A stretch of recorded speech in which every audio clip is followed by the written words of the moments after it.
afternoon. My paper asks a simple but important question. Can the metrics used to measure systemic risk actually create the conditions that generate it? This matters because modern financial regulation relies heavily on network metrics, assuming they simply reveal how shocks propagate through the system. In this presentation, I challenge that assumption and argue that once centrality metrics are embedded in a regulatory framework, they can begin to generate the very risks they are designed to measure. To see why, we need to consider how shocks propagate through financial networks. They don't just travel through direct connections, but through many rounds of indirect links, what I call recursive amplification. Crucially, this process depends on network structure. So on the left, we have a symmetric network where connections are proportionally distributed. In symmetric networks, contagion paths are dispersed, so no single institution consistently intermediates shocks. And on the right, we have a core periphery structure where connections concentrate around central nodes.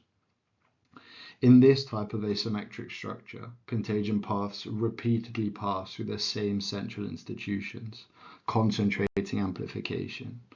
So fragility depends not just on connectivity, but on how network structure shapes amplification. In terms of existing research, there are three main perspectives through which this problem has been approached. Firstly, contagion models show how network structures amplify shocks.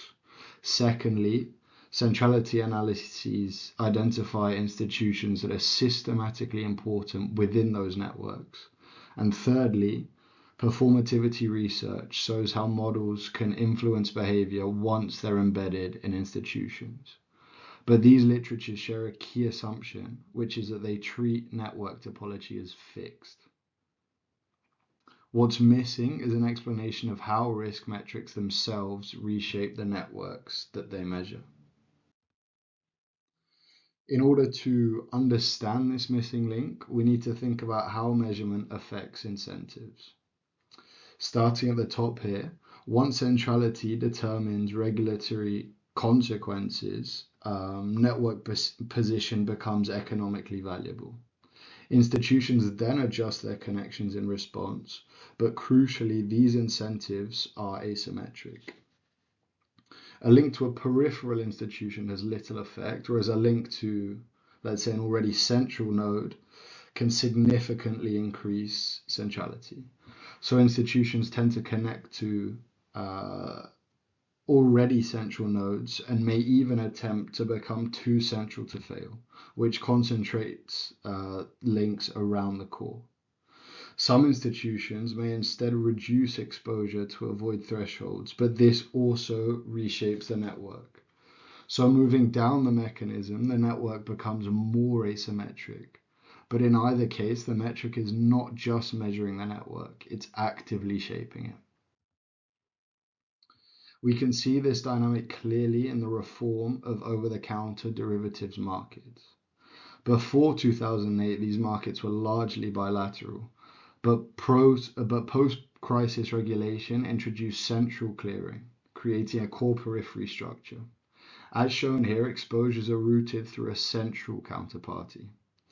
This reduced bilateral counterparty risk and improved transparency, but it also concentrated exposure in central clearing institutions. So the reform mitigated one type of fragility, whilst also intensifying another by concentrating amplification. The broader implication of this presentation is that systemic fragility is not only about how shocks propagate, but also about how regulatory metrics reshape the networks through which they travel. Once centrality measures are embedded in governance, they become constitutive rather than purely diagnostic.